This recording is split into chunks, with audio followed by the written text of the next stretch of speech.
Homemade Cerelac. 1 वाटी तांदूळ घ्यायचे, कोणतेही तांदूळ तुम्ही घेऊ शकता। नंतर 1 चमचा तुरीची डाळ घ्यायची, 1 चमचा उडदाची डाळ, 1 चमचा मुगाची डाळ आणि 4-5 बदाम तुम्ही टाकू शकता। जर तुमच्याकडे नसेल म्हणजे ऑप्शनल आहे, जर टाकायचे तर टाकू शकता, जर नाही टाकले तरी चालतंय।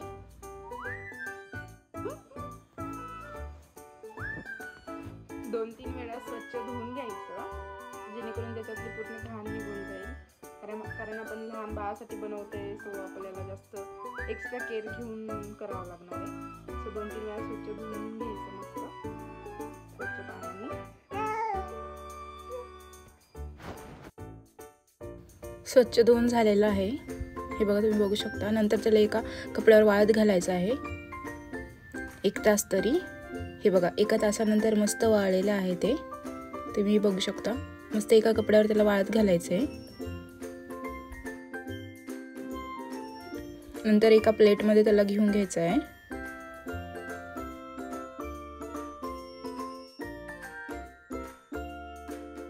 नंतर 10 ते 15 मिनिटं कमी गॅसवर त्याला भाजून घ्यायचं आहे व्यवस्थित। फुल गॅस करायचं नाही, कारण की ते जळून जाऊ शकतं। सो कमी गॅसवर त्याला व्यवस्थित भाजून घ्यायचं आहे। एकदम मस्त वास येतो ते व्यवस्थित भाजल्यानंतर।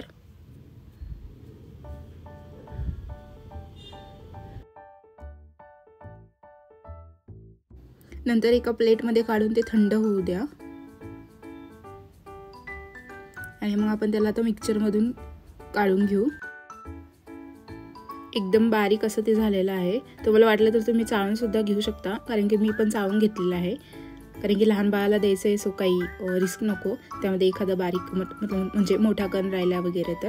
आणि नंतर मी त्याला एका बर्नीमध्ये स्टोअर केलं। तुम्ही त्याला एका बर्नीमध्ये स्टोअर करून घ्या, कारण की त्याच्यामध्ये काही बॅक्टेरिया वगैरे जाऊ नये। जेव्हा वाटेल तसं आपण त्याला ओपन करून बाळासाठी बनवू शकतो। आता ते बनवायचं कसं मी त्याची रेसिपी सुद्धा तुम्हाला सांगते, सो व्लॉग कंटिन्यू ठेवा। हे बघा मी एका बर्नीमध्ये त्याला स्टोअर करून ठेवलेलं आहे आणि आता मी तिच्यासाठी बनवते। सो मी 1 चमचा बनवणार आहे, 1 चमचा घेतलाय मी आणि त्यामध्ये 2 कप पाणी टाकणार आहे मी। हे बघा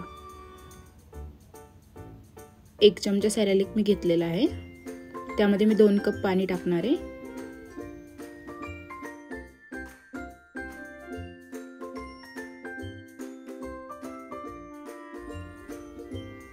2 कप पाणी टाकायचं आणि नंतर त्याला कमी गॅसवर शिजवून घ्यायचं आहे। कंटिन्युअसली त्याला हलवत राहायचे, कारण की त्याच्यामध्ये काही गोळे म्हणजे गोळे होऊन जातात, तर ते गोळे नाही झाले पाहिजे। एकदम असं पातळ आणि ते बिना गोळ्याचं झालं पाहिजे। सो त्याला असं कंटिन्युअसली चमच्याने हलवत राहायचं आहे।